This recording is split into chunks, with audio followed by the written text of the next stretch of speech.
بسم اللہ الرحمن الرحیم۔ حضرت علی رضی اللہ تعالی عنہ فرماتے ہیں، جو شخص لمبی زندگی چاہتا ہے وہ صبح کو کھانا جلد کھائے اور شام کو دیر سے کھائے، اپنی چادر ہلکی رکھے اور عورتوں سے میل جول کم رکھے۔ پوچھا گیا کہ ہلکی چادر سے کیا مراد ہے؟ فرمایا، قرض کم لیا کرے۔ حضرت علی کا مقولہ ہے کہ کھانے کی ابتدا اور انتہا نمکین چیز پر ہو تو اللہ تعالیٰ 70 قسم کی امراض سے حفاظت فرماتے ہیں۔ نیز آپ صلی اللہ علیہ وسلم کا فرمان ہے کہ روزانہ اجوا کھجور کے 7 دانہ کا استعمال پیٹ کے تمام کیڑوں کو ختم کر دیتا ہے، اور جو شخص روزانہ تازہ منقع کے 21 دانے کھاتا ہے وہ مرض الموت کے سوا کوئی جسمانی مرض نہ دیکھے گا۔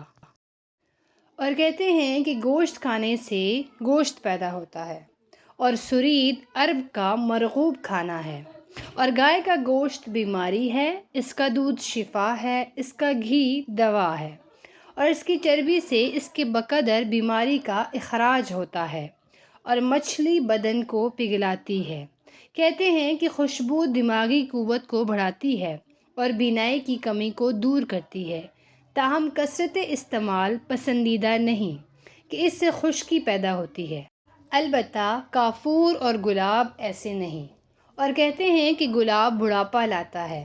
یہ بھی کہا جاتا ہے کہ نرم لباس خون بڑھاتا ہے اور کھردرا لباس خون چوستا ہے۔ روایت ہے کہ نبی کریم صلی اللہ علیہ وسلم نے ایک آدمی کو پیٹ کے بل لیٹے ہوئے دیکھا۔ آپ صلی اللہ علیہ وسلم نے ٹھوکر مارتے ہوئے فرمایا، یوں مت لیٹو، ایسا لیٹنا اللہ تعالیٰ کو ناپسند ہے۔